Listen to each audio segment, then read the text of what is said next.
ਵਾਹਿਗੁਰੂ ਜੀ ਕਾ ਖਾਲਸਾ ਵਾਹਿਗੁਰੂ ਜੀ ਕੀ ਫਤਿਹ। मैं ਤੁਹਾਡੀ ਹੋਸਟ ਨੀਲਮ ਕੌਰ ਤੇ मैं TV 84 ਦੇ ਸਾਰੇ ਦਰਸ਼ਕਾਂ ਦਾ ਦਿਲੀ ਸਵਾਗਤ ਕਰਦੀ ਹਾਂ ਪ੍ਰੋਗਰਾਮ ਸੱਚੋ ਸੱਚ ਵਿੱਚ। ਰੋਜ਼ਾਨਾ ਦੀ ਤਰ੍ਹਾਂ ਤੁਹਾਡੇ ਤੇ ਸਾਡੇ ਹਰਮਨ ਪਿਆਰੇ ਡਾਕਟਰ ਅਮਰਜੀਤ ਸਿੰਘ ਜੀ ਮੇਰੇ ਨਾਲ ਬੈਠੇ ਹੋਏ ਨੇ। ਆਓ ਉਹਨਾਂ ਨਾਲ ਮਿਲ ਕੇ ਪ੍ਰੋਗਰਾਮ ਸ਼ੁਰੂ ਕਰਦੇ ਹਾਂ। ਜੀ ਡਾਕਟਰ ਸਾਹਿਬ, welcome to our show. Thank you very much. ਜੀ ਡਾਕਟਰ ਸਾਹਿਬ, ਅੱਜ 11 ਜੁਲਾਈ 2014 27 ਹਾੜ ਨਾਨਕਸ਼ਾਹੀ ਸੰਮਤ 546 ਦਾ ਦਿਨ ਹੈ। ਅਸੀਂ ਆਪਣੇ ਪ੍ਰੋਗਰਾਮ ਦੀ ਸ਼ੁਰੂਆਤ ਕਰਦੇ ਹਾਂ ਅੱਜ ਦੇ ਕਿਸੇ ਅਹਿਮ ਮੁੱਦੇ ਨਾਲ, ਤੇ ਤੁਸੀਂ ਦੱਸੋ ਸਾਡੇ ਦਰਸ਼ਕਾਂ ਨੂੰ ਅੱਜ ਦਾ ਕੋਈ ਅਹਿਮ ਮੁੱਦਾ। ਅੱਜ ਅਸੀਂ ਦੋ ਅਹਿਮ ਮੁੱਦਿਆਂ ਦੇ ਉੱਤੇ ਗੱਲਬਾਤ ਕਰਾਂਗੇ ਜੀ। ਬੇਸ਼ੱਕ ਅਸੀਂ ਹਰਿਆਣਾ ਸਿੱਖ ਗੁਰਦੁਆਰਾ ਪ੍ਰਬੰਧਕ ਕਮੇਟੀ ਬਾਰੇ ਪਹਿਲਾਂ ਵੀ ਗੱਲਬਾਤ ਕੀਤੀ ਹੈ, ਪਰ ਕਿਉਂਕਿ ਅੱਜ ਸਾਰੀਆਂ ਹੀ ਅਖਬਾਰਾਂ ਦਾ ਮੁੱਖ ਵਿਸ਼ਾ ਔਰ ਮੁੱਖ ਸੁਰਖੀਆਂ ਇਹੀ ਹੈ, ਕਿਉਂਕਿ ਕਿਉਂਕਿ ਇੱਥੇ ਤਾਂ ਅੱਜ ਇੱਕ ਦਿਨ ਅੱਗੇ ਜਿਹੜਾ ਅਸੀਂ ਬੈਕ ਹਾਂ ਉਹ ਇੱਕ ਦਿਨ ਅੱਗੇ ਨੇ। ਸੋ 11 ਤਰੀਕ ਨੂੰ ਹਰਿਆਣਾ ਅਸੈਂਬਲੀ ਨੇ ਇਸ ਸੰਬੰਧੀ ਹਰਿਆਣਾ ਸਿੱਖ ਗੁਰਦੁਆਰਾ ਪ੍ਰਬੰਧਕ ਕਮੇਟੀ ਬਣਾਉਣ ਦਾ ਬਿੱਲ ਪਾਸ ਕੀਤਾ ਜੀ। ਔਰ ਉਸ ਬਿੱਲ ਦੇ ਪ੍ਰੋਵੀਜ਼ਨ ਮੁਤਾਬਕ ਕੁੱਲ ਜਿਹੜਾ ਹਾਊਸ ਹੈ ਉਹਦੇ 40 ਮੈਂਬਰ ਹੋਣਗੇ। 9 ਮੈਂਬਰ ਜਿਹੜੇ ਨੇ ਕੋਪਟ ਕੀਤੇ ਜਾਣਗੇ, ਬਾਹਰੋਂ ਲੈ ਜਾਣਗੇ, ਜਿਨ੍ਹਾਂ 'ਚ 2 ਬੀਬੀਆਂ ਵੀ, ਅਨੁਸੂਚਿਤ ਜਾਤੀਆਂ ਦੇ ਵੀ। ਔਰ ਇਹਦੇ 'ਚ 41 memory ad hoc committee Haryana ਸਰਕਾਰ ਨੇ ਬਣਾਈ ਹੈ ਕਿ ਜਦੋਂ ਤੱਕ ਇਲੈਕਸ਼ਨਾਂ ਨਹੀਂ ਹੁੰਦੀਆਂ, ਇਲੈਕਸ਼ਨਾਂ ਕਰਵਾਉਣ ਦੇ ਲਈ 18 ਮਹੀਨੇ ਦਾ ਟਾਈਮ ਉਹਨਾਂ ਨੇ ਦਿੱਤਾ ਜੀ। ਔਰ ਉਦੋਂ ਤੱਕ 41 ਮੈਂਬਰੀ ਐਡ ਹੌਕ ਕਮੇਟੀ ਜਿਹੜੀ ਅਜੇ ਉਹਨਾਂ ਨੇ ਬਣਾਉਣੀ ਹੈ ਉਹ ਉਸ ਦਾ ਕੰਮ ਸੰਭਾਲੇਗੀ। ਔਰ 5 ਸਾਲ ਤੋਂ ਬਾਅਦ ਹਰਿਆਣਾ ਸਿੱਖ ਗੁਰਦੁਆਰਾ ਪ੍ਰਬੰਧਕ ਕਮੇਟੀ ਦੀਆਂ ਪ੍ਰੋਪਰ ਚੋਣਾਂ ਹੋਇਆ ਕਰਨਗੀਆਂ, ਕਿਉਂਕਿ ਹਰਿਆਣੇ ਦੇ ਵਿੱਚ ਲਗਭਗ 8 ਇਤਿਹਾਸਕ ਗੁਰਦੁਆਰੇ ਨੇ ਜਿਹੜੇ ਕਿ ਸ਼੍ਰੋਮਣੀ ਗੁਰਦੁਆਰਾ ਪ੍ਰਬੰਧਕ ਕਮੇਟੀ ਐਕਟ 1925 ਦੇ ਥੱਲੇ 25 ਦੀ ਧਾਰਾ 85 ਦੇ ਥੱਲੇ ਇਸ ਕਮੇਟੀ ਦੇ ਪਰਵਿਊ 'ਚ ਆਉਂਦੇ ਨੇ ਜੀ। ਔਰ ਇਸ ਤੋਂ ਇਲਾਵਾ 17 ਹੋਰ ਗੁਰਦੁਆਰੇ ਇਸ ਦੇ ਨਾਲ ਜਿਨ੍ਹਾਂ ਦੀ ਸਾਲਾਨਾ ਆਮਦਨ 20 ਲੱਖ ਤੋਂ ਜ਼ਿਆਦਾ ਹੈ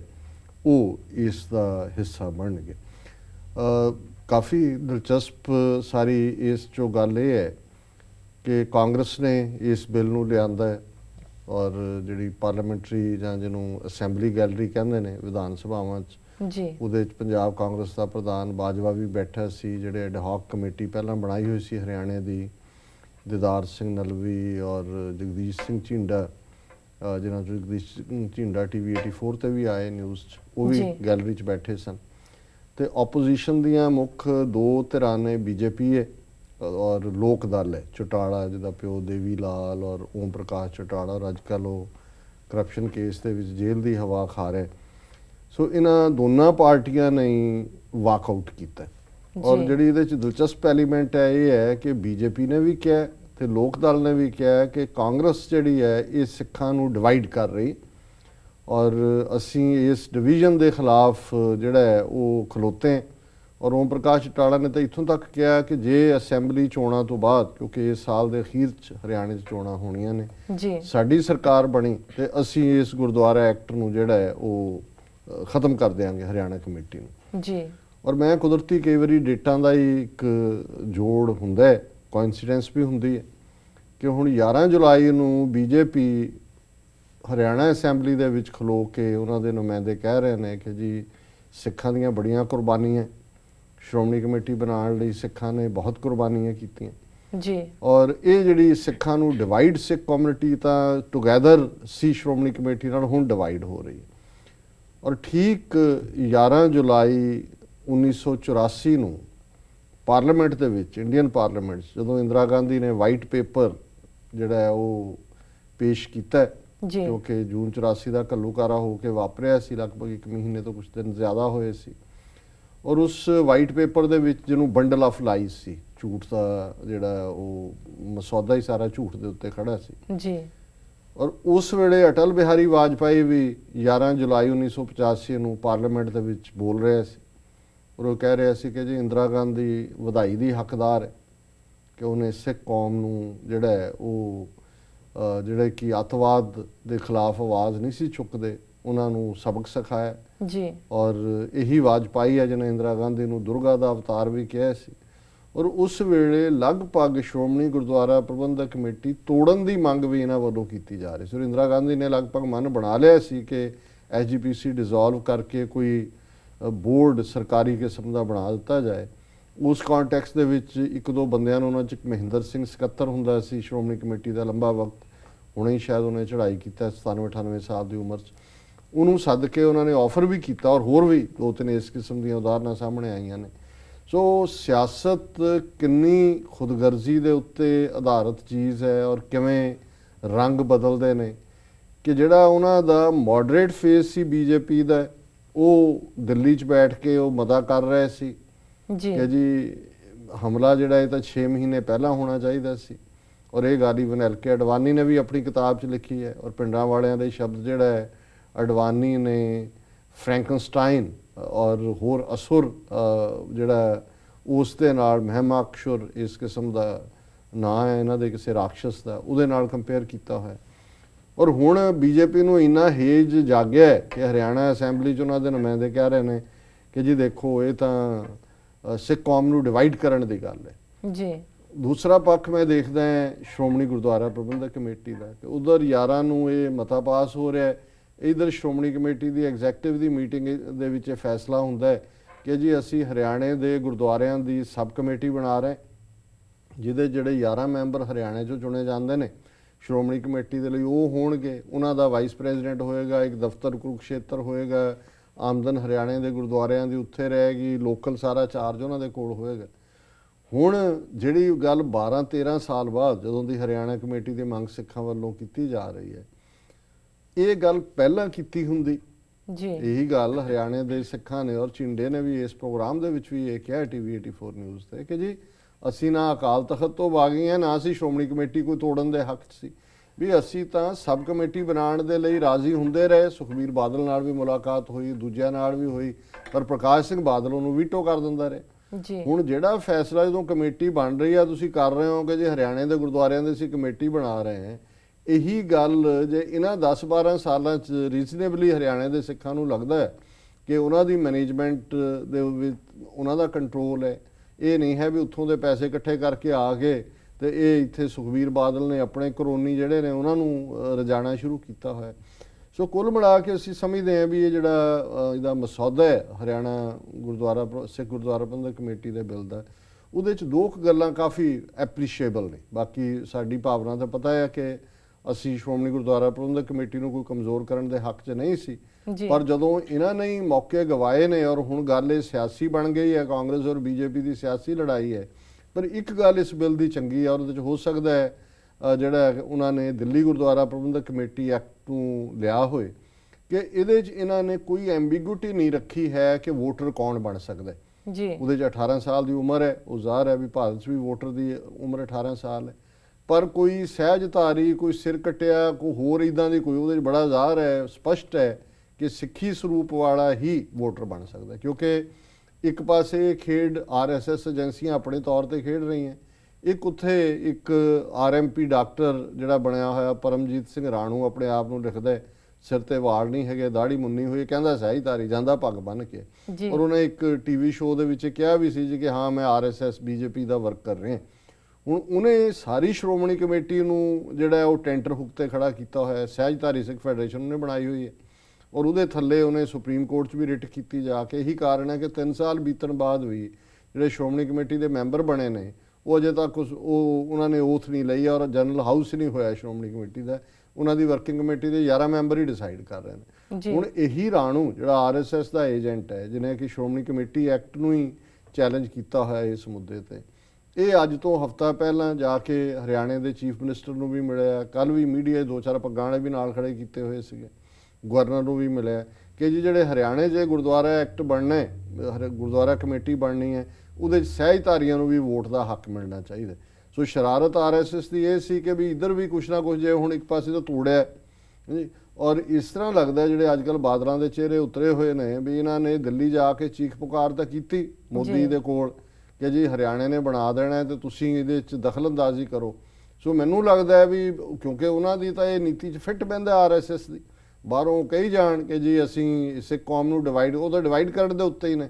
ਤੇ ਮੈਨੂੰ ਲੱਗਦਾ ਵੀ ਇਹਨਾਂ ਨੂੰ ਘਾਹ ਨਹੀਂ ਪਾਇਆ ਹੈ BJP ਦੀ ਸੈਂਟਰ ਲੀਡਰਸ਼ਿਪ ਨੇ। ਔਰ ਹੁਣ ਮੱਕੜ ਜਿਹੜਾ ਇਹ ਕਹਿ ਰਿਹਾ ਜੀ ਅਸੀਂ ਕਾਨੂੰਨੀ ਕਾਰਵਾਈ ਵੀ ਦੇਖ ਰਹੇ ਹਾਂ, ਕੁਛ ਹੋਰ ਵੀ ਦੇਖ ਰਹੇ ਹਾਂ, ਪਰ ਅਸੀਂ ਸਮਝਦੇ ਹਾਂ ਵੀ ਇਹ ਜਿਹੜਾ ਇਹਨਾਂ ਦੇ ਵਿੱਚ ਇਹ ਕੋਈ ਸਹਿਜਧਾਰੀ ਤੇ ਫਲਾਣੇ ਦਾ ਕੋਈ ਕਨਫਿਊਜ਼ਨ ਨਹੀਂ ਰੱਖਿਆ ਜਿਵੇਂ ਦਿੱਲੀ ਗੁਰਦੁਆਰਾ ਕਮੇਟੀ ਦੇ ਐਕਟ 'ਚ ਹੈ, ਇਹ ਇੱਕ ਪੋਜ਼ਿਟਿਵ ਗੱਲ ਹੈ। ਔਰ ਕੁੱਲ ਮਿਲਾ ਕੇ ਅਸੀਂ ਸਮਝਦੇ ਹਾਂ ਕਿ ਵੀ ਇਹ ਹੁਣ ਸ਼੍ਰੋਮਣੀ ਕਮੇਟੀ ਦੇ,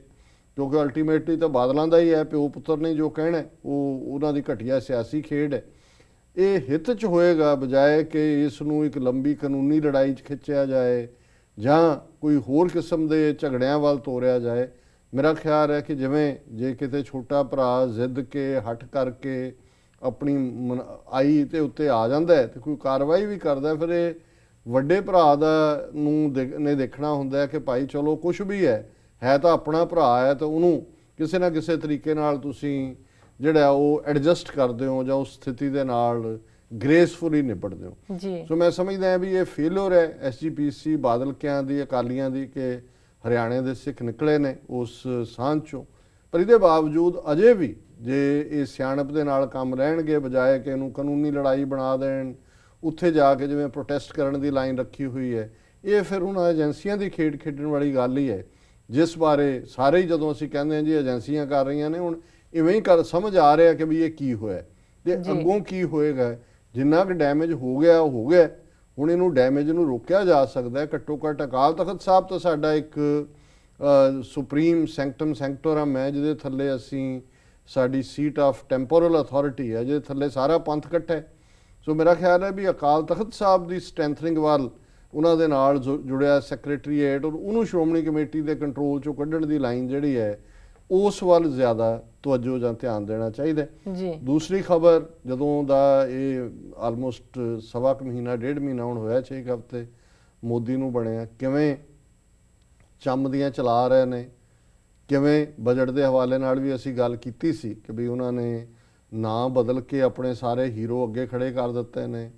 ਕਿਸ ਤਰੀਕੇ ਦੇ ਨਾਲ ਪਟੇਲ ਨੂੰ ਜਿਹੜਾ ਸਟੈਚੂ ਆਫ ਲਿਬਰਟੀ ਤੋਂ ਵੀ ਦੁੱਗਣਾ ਉੱਚਾ ਖੜਨ ਦੇ ਲਈ ਲਾਈਨ ਰੱਖ ਲਈ ਹੈ। ਇਹ ਗੰਗਾ ਨੂੰ ਜਿਹੜਾ ਉਸ ਦੇ ਲਈ ਹੁਣ ਜੇ ਉਹਨਾਂ ਨੇ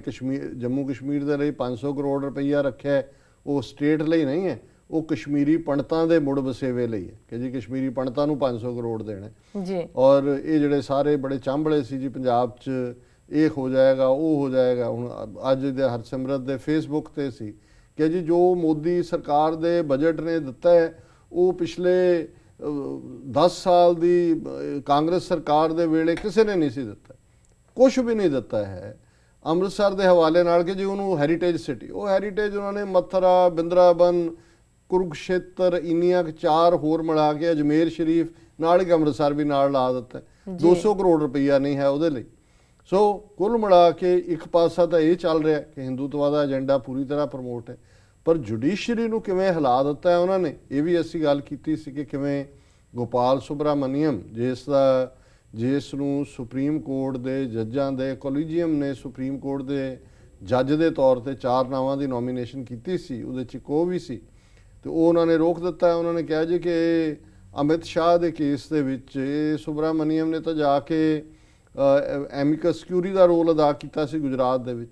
ਔਰ ਜਦੋਂ ਉਹਨਾਂ ਨੇ ਆਬਜੈਕਸ਼ਨ ਲਾਇਆ, ਉਹ ਖਬਰ ਵੀ ਲੀਕ ਕਰ ਦਿੱਤੀ ਮੀਡੀਆ ਨੂੰ, ਅਣਖੀ ਬੰਦਾ ਹੈ ਸੁਬਰਾਮਨੀਅਮ, ਉਹਨੇ ਰਿਜ਼ਾਈਨ ਕਰਤਾ। ਉਹਨੇ ਰਿਜ਼ਾਈਨ ਨਹੀਂ, ਉਹਨੇ ਕਿਹਾ ਜੀ ਉਹਨੇ ਵਾਪਸ ਲੈ ਲਈ ਆਪਣੀ ਅਰਜ਼ੀ ਕਿ ਵੀ ਮੈਂ ਹਾਲਾਂ ਸੋਲੀਸਿਟਰ ਜਨਰਲ ਰਿਹਾ ਸੀ ਇੰਡੀਆ ਦਾ। ਹੁਣ ਜਿਹੜੀ ਖਬਰ ਅੱਜ ਔਰ ਪਿਛਲੇ ਕੱਲ ਵੀ ਮੁੱਖ ਖਬਰ ਰਹੀ ਹੈ ਕਿ ਜਿਹੜਾ ਅਮਿਤ ਸ਼ਾਹ ਦਾ ਹੁਣ ਸਾਈਮਲਟੇਨੀਅਸਲੀ ਅਮਿਤ ਸ਼ਾਹ ਬੀਜੇਪੀ ਦਾ ਪ੍ਰੈਜ਼ੀਡੈਂਟ ਬਣ ਗਿਆ ਜੀ, ਔਰ ਉਹਦੇ 'ਚ ਮੈਂ ਦੇਖ ਰਿਹਾ ਸੀ ਕਿ ਜਿਹੜਾ ਇੱਕ ਜਿਹਨੂੰ ਝੂਠੇ ਪੁਲਿਸ ਮੁਕਾਬਲੇ 'ਚ ਮਾਰਿਆ ਸੁਹਾਬੂਦੀਨ ਸ਼ੇਖ, ਉਹਦੇ ਭਰਾ ਦਾ ਕਿਤੇ ਕਾਮੈਂਟ ਸੀ, ਕਹਿੰਦਾ ਜੀ ਬਸ ਫੈਸਲਾ ਤਾਂ ਇਹ ਜਿਹੜਾ ਅਮਿਤ ਸ਼ਾਹ ਔਰ ਮੋਦੀ ਕਰ ਰਹੇ ਨੇ, ਬਾਕੀ ਤਾਂ ਬੱਕਰੀਆਂ ਨੇ ਜਿਨ੍ਹਾਂ ਨੂੰ ਮੂੰਹ 'ਚੋਂ ਖਵਾ ਰਹੇ ਨੇ ਬੁਰਕੀਆਂ ਤੋੜ ਕੇ, ਉਹਨਾਂ ਨੇ ਟੇਕ ਕੰਟਰੋਲ ਕਰ ਲਿਆ ਜੀ। ਹੁਣ ਅਮਿਤ ਸ਼ਾਹ ਜਿਹੜਾ ਗੁਜਰਾਤ ਦਾ ਹੋਮ ਮਿਨਿਸਟਰ ਸੀ ਜਦੋਂ 2002 'ਚ ਹਜ਼ਾਰਾਂ ਮੁਸਲਮਾਨ ਮਾਰੇ ਗਏ, ਔਰ 2 ਪ੍ਰਮੁੱਖ ਕੇਸਾਂ ਦੇ ਵਿੱਚ ਇੱਕ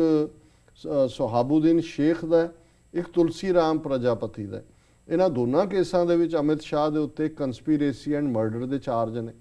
CBI ਦੀ ਇਨਕੁਆਇਰੀ ਚੱਲ ਰਹੀ ਹੈ, ਇਹਦੇ ਬਾਵਜੂਦ ਉਹ ਪ੍ਰੈਜ਼ੀਡੈਂਟ ਬਣ ਗਿਆ। ਉਹ ਤਾਂ ਕਿਹਾ ਜਾ ਸਕਦਾ ਜੀ ਪੋਲੀਟੀਕਲ ਪਾਰਟੀਆਂ ਪਹਿਲਾਂ ਹੀ 1/3 ਕ੍ਰਿਮੀਨਲ ਨੇ ਮੈਂਬਰ ਪਾਰਲੀਮੈਂਟ, 1/3 ਦੀ ਕੈਬਨਿਟ ਕ੍ਰਿਮੀਨਲਸ ਦੀ ਹੈ। ਪਰ ਜਿਹੜਾ ਵਕੀਲ ਇਸ ਅਮਿਤ ਸ਼ਾਹ ਦਾ ਇਹਨਾਂ 2 ਐਨਕਾਊਂਟਰਸ ਵਾਲੇ ਕੇਸ ਦੇ ਵਿੱਚ ਸੀ, ਉਸ ਨੂੰ ਉਦੈ ਲਲਿਤ, ਉਹਨੂੰ ਪਿਛਲੇ ਕੱਲ ਉਸੇ ਹੀ ਸੁਪਰੀਮ ਕੋਰਟ ਦੇ ਚੀਫ ਜਸਟਿਸ ਨੇ RM ਲੋਧਾ ਨੇ, ਜਿਹਨੇ ਪਹਿਲਾਂ ਉਹਨੂੰ ਗੋਪਾਲ ਸੁਬਰਾਮਨੀਅਮ ਨੂੰ ਉਹਦਾ ਰਾਈਟ ਡਿਨਾਈ ਹੁੰਦਾ ਦੇਖਦਾ ਰਿਹਾ, ਫਿਰ ਉਹਨੇ ਕਿਹਾ ਜੀ ਨਹੀਂ ਅਸੀਂ ਕੋਈ ਡਰਨ ਵਾਲੇ ਨਹੀਂ ਹੈ, ਅਸੀਂ ਬਿਲਕੁਲ ਜਿਹੜਾ ਹੈ ਉਹ ਇੰਡੀਪੈਂਡੈਂਸ ਰੱਖਾਂਗੇ ਜੁਡੀਸ਼ਰੀ ਦੀ ਜੀ। ਉਧਰ ਅਮਿਤ ਸ਼ਾਹ ਬੀਜੇਪੀ ਦਾ ਪ੍ਰੈਜ਼ੀਡੈਂਟ ਬਣ ਰਿਹਾ, ਉਧਰ RM ਲੋਧਾ ਉਸ ਉਦੈ ਲਲਿਤ ਦਾ ਨਾਂ ਰਿਕਮੈਂਡ ਕਰ ਰਿਹਾ ਹੈ ਸੁਪਰੀਮ ਕੋਰਟ ਦੇ ਜੱਜ ਦੇ ਲਈ, ਜਿਹੜਾ ਸਰਕਾਰ ਨੇ ਆਬਵੀਅਸਲੀ ਮੰਨਣਾ ਕਿਉਂਕਿ ਉਹ ਹੈ ਹੀ ਫੈਸਲਾ ਬੀਜੇਪੀ ਦਾ। ਸੋ ਇਹ ਪਹਿਲੇ 6 ਹਫ਼ਤਿਆਂ ਦੇ ਵਿੱਚ ਔਰ ਮੀਡੀਆ ਸਾਰਾ ਮੈਂ ਦੇਖ ਰਿਹਾ ਵੀ ਅਰਵਿੰਦ ਕੇਜਰੀਵਾਲ ਕੋ ਘਰ ਉਹਨੂੰ ਟੀਵੀ ਤੇ ਨਹੀਂ ਹੋਈ ਵੀ ਉਹ ਘਰ ਬੈਠਾ ਜੀ, ਕਿਤੇ ਨਾ ਕਿਤੇ ਐਕਟੀਵਿਟੀ ਵੀ ਕਰ ਰਹੀ ਚੱਲ ਰਹੀ ਹੋਣੀ ਹੈ। ਮੀਡੀਆ ਕਿੱਥੇ ਵੀ ਸਾਰੀਆਂ ਹੀ ਸਟੋਰੀਜ਼ ਕਿਲ ਕਰਕੇ ਉਹਨਾਂ ਨੇ ਸਾਰਾ ਫੋਕਸ ਜਿਹੜਾ ਹੈ ਉਹ ਬੀਜੇਪੀ ਦੇ ਉੱਤੇ ਦਿੱਤਾ ਹੋਇਆ ਉਹਨਾਂ ਨੂੰ। ਹਾਂ ਪੱਖੀ ਨਹੀਂ ਤਾਂ ਜਿਵੇਂ ਦਾ ਬਜਟ ਹੈ ਕੁਝ ਵੀ ਨਹੀਂ ਹੈ ਬਜਟ ਦੇ ਵਿੱਚ, ਮਤਲਬ ਆਲਮੋਸਟ ਕਾਂਗਰਸ ਦੇ ਬਜਟ ਦਾ ਦੌਰਾ ਹੈ, ਪਰ ਮੀਡੀਆ ਸੁਸਰੀ ਵਾਂਗ ਸੁੱਤਾ ਹੋਇਆ ਐਵੇਂ ਅੰਡਰਲਾਈਨ ਜੇ ਕਮੈਂਟ ਜੇ BBC ਦੂਜੇ ਤੀਜੇ ਤੇ ਆਏ ਨੇ। ਔਰ ਜੁਡੀਸ਼ਰੀ ਜਿਹਦੇ ਤੋਂ ਪਿਛਲੀ 10 ਸਾਲ ਦੀ ਉਹਨਾਂ ਦੀ ਕਾਰਗੁਜ਼ਾਰੀ ਜੁਡੀਸ਼ਰੀ ਦੀ ਬੜੀ ਪੋਜ਼ਿਟਿਵ ਰਹੀ, ਉਹਨਾਂ ਨੇ ਐਗਰੈਸਿਵਲੀ ਚੈਲੰਜ ਕੀਤਾ ਸਰਕਾਰ ਦੀਆਂ ਨੀਤੀਆਂ ਨੂੰ, 2G ਸਪੈਕਟਰਮ ਹੋਏ, ਕੋਲ ਸਕੈਂਡਲ ਹੋਏ, ਪਰ ਹੁਣ ਪਹਿਲੇ 6 ਹਫ਼ਤਿਆਂ ਦੇ ਵਿੱਚ ਬੀਜੇਪੀ ਨੇ ਦੱਸ ਦਿੱਤਾ ਕਿ ਇਹ ਹੁਣ ਬੰਦੇ ਦੇ ਪੁੱਤਰ ਬਣ ਗਏ ਨੇ ਜੁਡੀਸ਼ਰੀ, ਔਰ ਜਿਹੜੇ ਇਹਨਾਂ ਕਾਤਲਾਂ ਨੂੰ ਰਿਪਰੈਜ਼ੈਂਟ ਕਰਨ ਵਾਲੇ ਸੀ ਉਹ ਹੁਣ ਜਿਊਰੀ ਦੇ ਵਿੱਚ ਬੈਠਣਗੇ। ਉਹਨਾਂ ਦੇ ਵਿੱਚ ਲੇਟੈਸਟ ਜਿਹੜਾ ਉਦੈ ਲਲਿਤ ਵਰਗਾ ਜੱਜ ਹੈ, ਔਰ ਅੱਗੋਂ ਇਹ ਹੋਏਗਾ ਕਿ ਜਿਸ ਪੈਨਲ ਦੇ ਵਿੱਚ ਸੁਪਰੀਮ ਕੋਰਟ ਦੇ ਕੋਈ ਕੇਸ ਲੱਗਾ ਹੈ ਜਿੱਥੇ ਇਹਨਾਂ ਦੇ ਬੰਦੇ ਫਸੇ ਹੋਏ ਨੇ ਜਾਂ ਕੋਈ ਹੋਰ ਹੈ, ਉੱਥੇ ਉਦੈ ਲਲਿਤ ਦੇ ਸਾਹਮਣੇ ਉਹ ਕੇਸ ਮਾਰਕ ਹੋ ਜਾਇਆ ਕਰੇਗਾ, ਜਾਂ ਆਉਣ ਵਾਲੇ ਦਿਨਾਂ 'ਚ ਉਦੈ ਲਲਿਤ ਵਰਗੇ ਹੋਰ ਵੀ ਪ੍ਰੋ ਬੀਜੇਪੀ ਲਾਇਰ ਜਿਹੜੇ ਨੇ